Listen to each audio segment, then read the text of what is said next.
Hello বন্ধুরা, আজ আমি একটা নতুন রেসিপি তোমাদের কাছে নিয়ে এসেছি। সেভারি প্যানকেক। সেভারি প্যানকেক করতে আমার কী লাগছে তোমাদেরকে দেখিয়ে দিচ্ছি।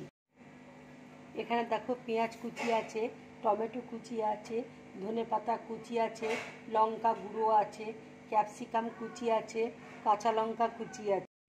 এখানে দেখো ময়দা আছে, আমি এখানে একটা ডিম নিয়েছি আর দুধ রয়েছে। এখানে দেখো বেকিং পাউডার রয়েছে। এবার আমি একটা বুলের মধ্যে ডিমটা ফাটিয়ে নিচ্ছি।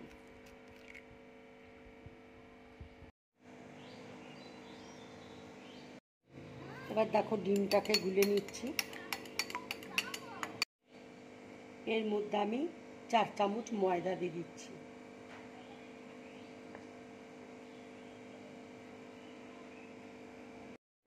এবার দেখো 4 চামচ দুধ দিয়ে দিচ্ছি। এবার আমি আন্দাজ মতো নুন দিয়ে দিচ্ছি।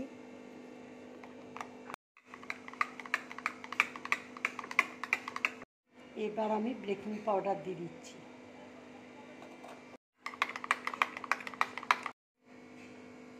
দেখো ব্যাটারটা এরকম ধরনের হবে।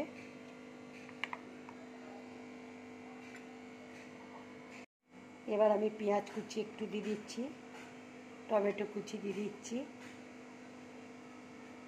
ক্যাপসিকাম কুচি দিয়ে দিচ্ছি, কাঁচা লঙ্কা কুচি দিয়ে দিচ্ছি, লঙ্কার গুঁড়ো দিয়ে দিচ্ছি, ধনেপাতা কুচি দিয়ে দিচ্ছি।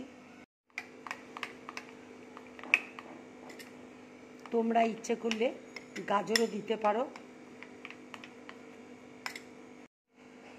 এইভাবে প্যানকেক করবে, বাচ্চারাও খাবে, কেন সবজিগুলো বাচ্চারা খেতে চায় না, সবজিগুলো সব খেতে পারবে প্যানকেক করলে। দেখো ফ্রাই প্যানে আমি অল্প করে তেল দিয়েছি। এবার আমি এই ব্যাটারটা দিয়ে দিচ্ছি তেলের মধ্যে। তোমরা ইচ্ছে করলে, আমি এটা সাদা তেলে করছি, তোমরা ইচ্ছে করলে মাখন কিংবা অলিভ অয়েলে করতে পারো।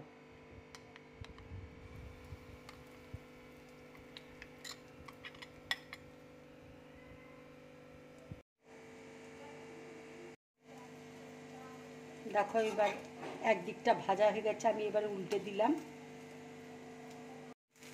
দেখো প্যানকেকটা হয়ে গেছে। এবার আমি প্লেটের মধ্যে তুলে নিচ্ছি।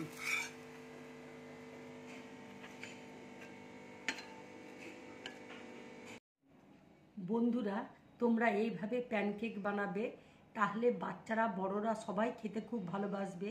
আমার রেসিপিটা যদি তোমাদের ভালো লাগে তাহলে লাইক করবে, শেয়ার করবে আর ড্রিম ব্লগ চ্যানেলটাকে সাবস্ক্রাইব করবে। নমস্কার।